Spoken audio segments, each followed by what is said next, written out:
যুক্ত ক্রিয়াযোগ, সুষুম্না অন্তর্মুখী প্রাণায়াম, সম্ভাবী মহামুদ্রা, কপালভাতি শিখতে চাইছেন? কৃপাইটা বলো ভালো। হ্যাঁ, এইটা হ্যাঁ। ঠিক, এইটা ঠিক। গুরু কৃপা হি কেবলম। একদম পারফেক্ট।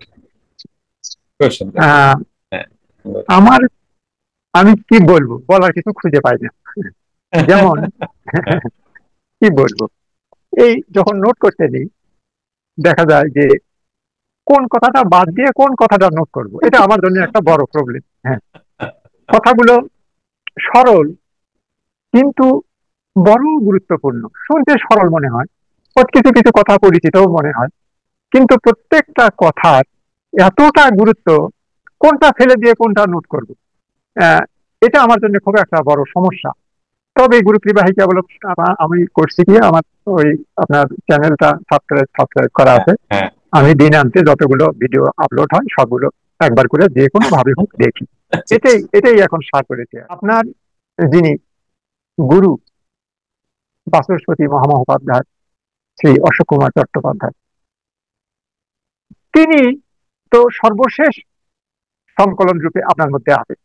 হ্যাঁ, আমার কি মনে হয় যে মুখটা দিয়ে আমরা কথাটা শুনি, যে দেহটা ব্যবহার করে আমরা এইসব শুনছি, এই দেহটাই শুধু মনোচক্রবর্তী নামীয় হতে পারে, কিন্তু এটা এই দেহটাকে সূক্ষ্মত অন্য কেউ অধিকার করে এইসব করা। অর্থাৎ এই যাদের কথা আমি বললাম, তারা এই দেহের মাধ্যমে একটা সূক্ষ্মত এটা একটা আবেশের মতো ব্যবহার করে তারা সবকিছু দিয়ে যাচ্ছেন। আমি এই সময়ে যারা আছেন আপনার সাথে যুক্ত, তাদেরকে একটা মেসেজ আমি দিব আমার নিজের অভিজ্ঞতা থেকে। আহ, বাবা, যদি আমার তো বচন ভঙ্গি তত ইয়ে না, আমার ওই শব্দ চয়নও তেমন ভালো না, না, না, যদি প্লিজ, প্লিজ। সমস্যা হয় প্লিজ, আপনি অসুবিধা আমার নেই, অসুবিধা বলবেন। নেই, প্লিজ, হ্যাঁ, অসুবিধা নেই। মানে কি বলবো, মন্ত্রবৎ আমার শরীরে কাজ করছে। হ্যাঁ, হ্যাঁ, এটা গুরুরই কৃপা। আমি যে আপনাকে পেয়েছি, আহ, তার একটা কারণ আছে। কারণ আমার যিনি পরম গুরু স্বামী জীবানন্দ মহারাজ, আহ, উনি বাংলা 1360 সালে উনি এই নশ্বর দেহ পরিত্যাগ করেন। আপনার মাধ্যমে এই কালে সারা পৃথিবী জানতে পারছে, এটা সহজ কোনো ব্যাপার নয়, কোনো কালে এরকম ছিল না। আর এই রকম প্রকাশ ভঙ্গি, এইরকম সাবলীল ভাবে, সহজ ভাবে একটা জটিল বিষয়কে উপস্থাপন করা, মানুষের একেবারেই হৃদয়ের কাছাকাছি নিয়ে আসা, মানুষকে অন্তরে ঢুকায় দেওয়ার আপ্রাণ যে চেষ্টা, সেটা আপনার অভাবে আবার কেউ করবেন কিনা তা আমি জানি না। গুরু তো আসেই, একের পর এক আসতে থাকে, সময়ের বিবর্তনে এই ধারা অব্যাহত থাকবে। কিন্তু এই এখন যেটা আপনার মাধ্যমে চলছে যে শিক্ষণীয় ব্যাপার, সেটা কি আবার আসবে কখনো তা আমি জানি না। আমি সবার কাছে বিনীত অনুরোধ জানাই যে এই যে 45 বছর আগে দীক্ষা নেওয়ার পরেও উপযুক্ত নির্দেশদাতার অভাবে অনেক কিছুই হয়নি। যেমন আপনার মনিটরিংটা খুব ভালো কাজ করে। হ্যাঁ, দীক্ষা দিলাম, তারপরে আর খবর নাই। হ্যাঁ, সাধারণ জীব তো ভুলে যায় বাবা, ভুলে যায়, তাদেরকে অনবরত জাগাতে হয়। এই দায়িত্ব আমার জানা মতে আপনি ভিন্ন অন্য কোনো গুরু করছে কিনা তা আমি জানি না। হ্যাঁ, আমার জানা নেই। হ্যাঁ, আমি জানা নেই আপনার কাছ থেকে আমি যা পাইছি সেটা আমি বাবা, এটা এটা আমার, আপনার কোনো কথাই কোনো কাজেই মানে পরিশোধযোগ্য নয়, কেউ করতে পারবে না সেটা, তার মূল্য পরিশোধযোগ্য নয়। আমি কোন স্যার, কেউ পারবে না।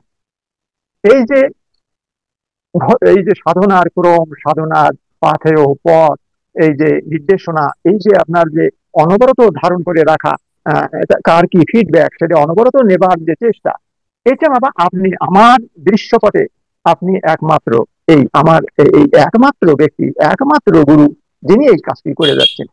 আপনার যারা শিষ্য ভক্ত আপনার সাথে যুক্ত আছে, তাদেরকে আমি বলবো, সবিনয়ে বলবো যে এই এই পর্যায়ে আসে যদি আপনার ইউটিউবের মাধ্যমে আপনার সাথে আমার দেখা না হতো, তাহলে আমি যে সুবিধাটা পাইছি সেটা অধরাই থাকতো। সুতরাং এই যে সুযোগ, এটা বারবার আসবে না। যারা আপনার সাথে যুক্ত আছেন, তাদেরকে আমি বলবো। সুতরাং সবার কাছে সর্বশেষ অনুরোধ যে এহেন গুরু বাবা সব সময় পাওয়া যাবে না। যত সমস্যায় থাক, প্রাত্যহিক কার্যের 1 নম্বরে এই গুরুমুখী ক্রিয়াটি আপনারা রাখবেন এবং সেটা মেনে চলার চেষ্টা করবেন। জয় যোগীরা। জয় যোগীরা, জয় জয় গুরু। যোগী। রুদ্রাক্ষ প্রেডিকশন বা গণনা সার্টিফিকেট কোর্সটি অনলাইনে শেখানো হচ্ছে।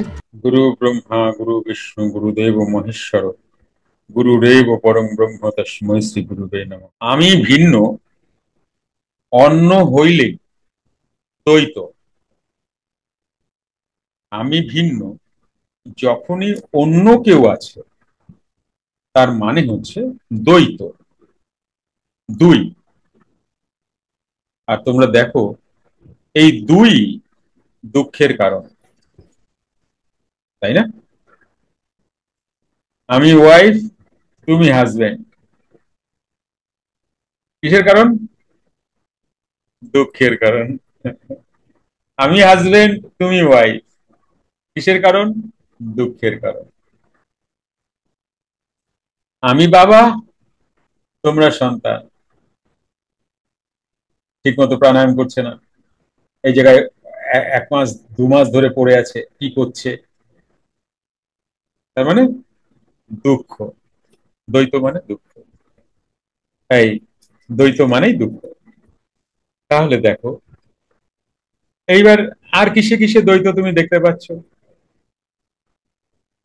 মা দেখা দাও, মা দেখা দাও, কিংবা বাবা দেখা দাও, কিংবা হে কৃষ্ণ দেখা দাও, হে রাধারানী দেখা দাও। বেশ, মাও এসে গেলেন, রাধারানীও এসে গেলেন, কৃষ্ণ এসে গেলেন, শিবও এসে গেলেন, হ্যাঁ, কালীও এসে গেলেন, এসে তো গেলেন। কিন্তু আবার তো তারা যাবেন, যাবেন কি যাবেন না?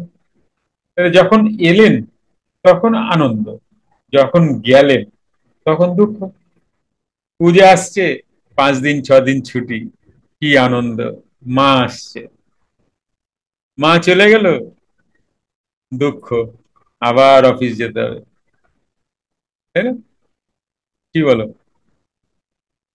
তার মানে আমি আছি আর কেউ আছে, তাহলেই আমার দুঃখ।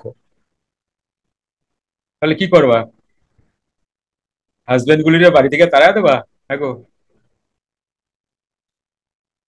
একা থাকবো। তাতেও তো তুমি একা থাকতে পারো না, তাই না? এ তো চোখের দেখা গেল, ভেতরের যে কত মানুষ আছে, তাই না? এগুলির সাথে তো কথা হতে থাকে অনর্গল। আমি চুপ কই হইলাম, তোমরা চুপ কই হইলা? একমাত্র এই ডিভাইসের সিস্টেম অনুযায়ী যখন শাটডাউন হয়ে যায় তখনই তুমি একটু ভালো থাকো, তাই না? আবার যখন এই শাটার খুলে ফেলাও দোকানের, শুরু হয়ে গেল, হ্যাঁ, রাত্রিবেলায় যখন শাটডাউন হয়ে যায় তখনই একটু ঠিকঠাক। এবার তখন যে আমি ভালো আছি সেটারও তো বোধ নাই, আমি তো তখন অচৈতন্য, তাই না? কি বলো, ঘুমের কথা বলছি, তাই না? তাহলে দেখো বাবা এখানে কি বলছেন, আমি ভিন্ন অন্য হইলেই দ্বৈত, এই দ্বৈতই মহা দুঃখের কারণ। ক্রিয়ার পর অবস্থা ব্যতীত, ক্রিয়ার পর অবস্থা ব্যতীত এই দুঃখের আর কোনো ওষুধ নাই। তাহলে ক্রিয়ার পর অবস্থাটা কি? মনের অতীতাবস্থা, ইন্দ্রিয়র অতীতাবস্থা। তাহলে যতদিন মন আছে ততদিন দুঃখ আছে, তাই না? কি বলো? যখন ঘুমিয়ে পড়লাম মন নাই, তাই না? তাই দুঃখ নাই। তাহলে দুই হইলেই কল্পনা আসিল, দুই হইলেই কল্পনা আসিল, এই শরীর স্বর্গ নরক, বন্ধন মোক্ষ, ভয় কামনা বাসনা সবই কল্পনা মাত্র, তাই না? এই যে আমরা ম্যাক্সিমাম ভয় পাই, কিছু দেখে ভয় পাই? হ্যাঁ গো, না তো। কি করে ভয় পাই? কল্পনা করে। কল্পনা কি করি? সামনের দিন, তাই না? সামনের দিন কল্পনা করে ভয় পাই, তাই না? আচ্ছা, যদি জিজ্ঞাসা করি যে অনেক মানুষ তো রাতে ঘুমিয়ে আর সকালে ওঠে না, আমার কি গ্যারান্টি আছে? তো না না, আমি উঠবো। তাই তো আমি ভাবি। আচ্ছা, তুমি ভাবলা, তাহলে কালকের কর্মের যে ফলাফল, সেটা কি তোমার হাতে আছে? না, তাও তো নেই। তাহলে ভয়টা কিসের, বাসুদা? তাহলে ভয়টা কিসের? একটা কল্পনার ভয়, আর কিচ্ছু না। তুমি দেখেছো কিনা জানি না, যদি ভালো করে অনুভব করো এবং তুমি মেলাও বা দেখো, তাহলে একটা জিনিস খেয়াল করবে। তোমার সামনের দিন নিয়ে যা কল্পনা তুমি করে এসছো এত বছর, তা 95% মেলেইনি, ম্যাক্সিমাম, তাই না? 95% মেলেইনি। কেরম মেলেনি?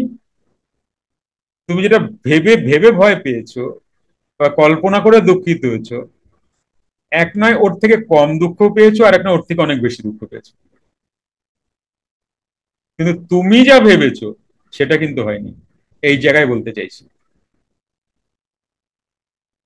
তাহলে যা ভেবেছো, তুমি একটা জিনিস খেয়াল করে দেখো, তুমি যেটা ভেবে কষ্ট পেয়েছো, কল্পনা করে কষ্ট পেয়েছো, সেটা কি তোমার হাতে আছে? কাল তো তোমার হাতে নেই। তাহলে কিসের ভয়? কি বলো? কেন ভয়? জিজ্ঞাসা করো নিজেকে। কারণ একটু তর্ক না দিলে ওকে থামাতে পারবে না তুমি।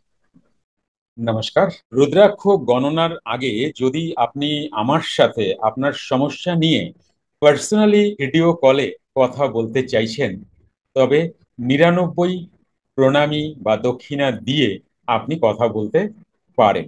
আপনার সমস্যা অনুযায়ী ভোলে বাবা দৈব রুদ্রাক্ষটি কত মুখী ধারণ করার নির্দেশ দিচ্ছেন, তার গণনা বা প্রেডিকশন করতে প্রণামী শুধুমাত্র 300। আর গণনা, শোধন বিধি, ধারণ বিধি এবং ব্যবহারিক বিধি, এই পুরোটা জানতে প্রণামী 600। তবে আরেকটি কথা আপনাকে জানিয়ে রাখি, 99 এর পরে যদি পুরো প্রেডিকশন বা গণনা করাচ্ছেন, সেক্ষেত্রে আপনার আগের দেওয়া 99টি বাদ দিয়ে বাকি দক্ষিণা দেবেন।